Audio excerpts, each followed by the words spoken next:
Alright guys, so in our last video, as I said, we went over to kind of the little land guide, first aid kit that we carry. If you have any questions whatsoever, don't hesitate to send me Facebook, FaceTime, whatever you want. Like we can even do like an online chat through this, and we can kind of go back and forth one-on-one, which would be great. You know, it'd be a good way to kind of like do some training as well. Over the season as well, if you have any questions, if you want some help with like one of the ways, like just like some techniques and stuff like that, just like definitely come over and ask me or anybody else that's in there, and we can definitely help you out.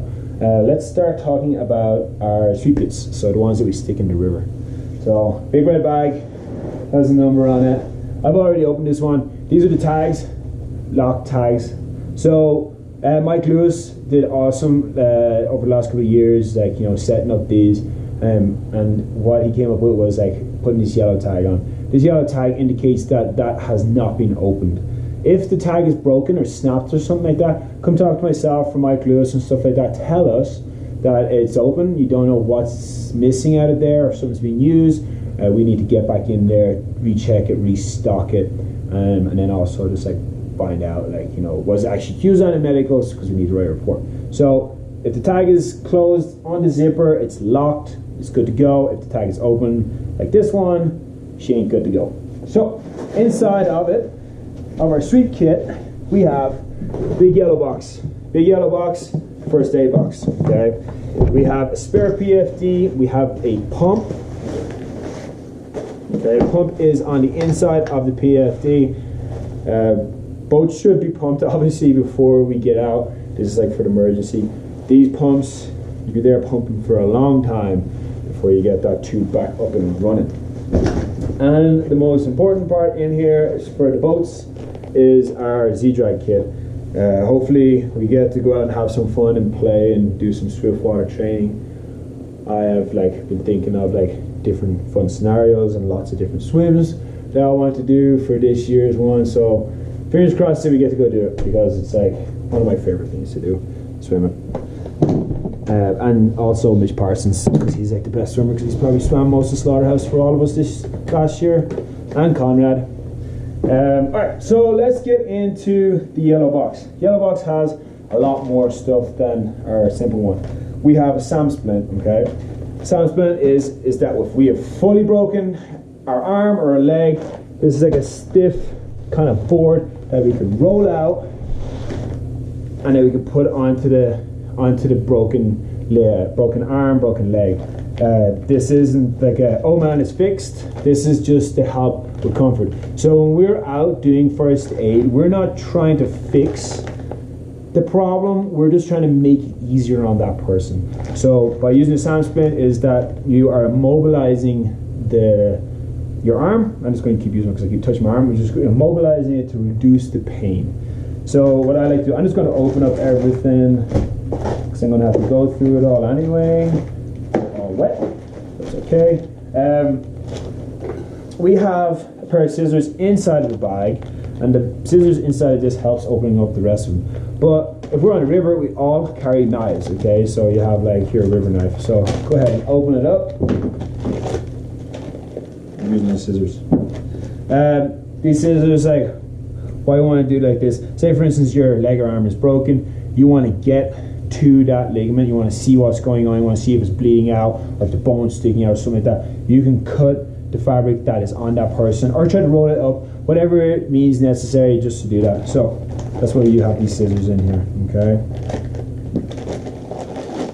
So SAM splint.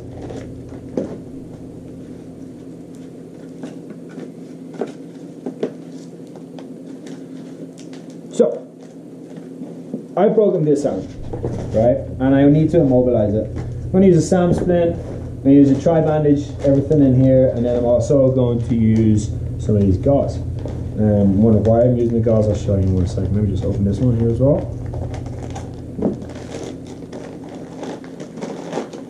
Alright, so we have broken this one. What I want to do on the opposite arm, I want to line it up from elbow to wrist, okay, because that's how it's going to comfortably fit. And then I kind of want to just shape it around. So I'm going to shape this to the opposite arm. Why I'm doing that is that now this is going to be comfortable for the person because it's shaped their arm to their arm length. Okay.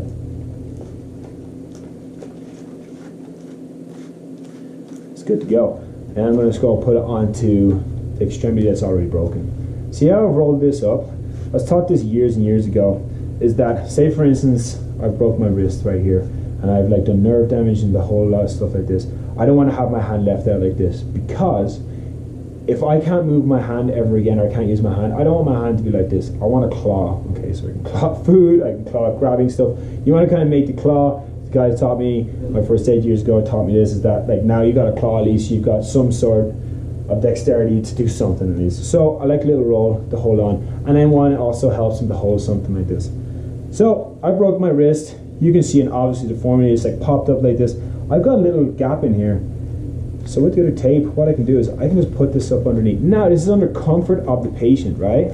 So you can put that on there. It's just like helping out with just like keeping that extremity as stiff as possible.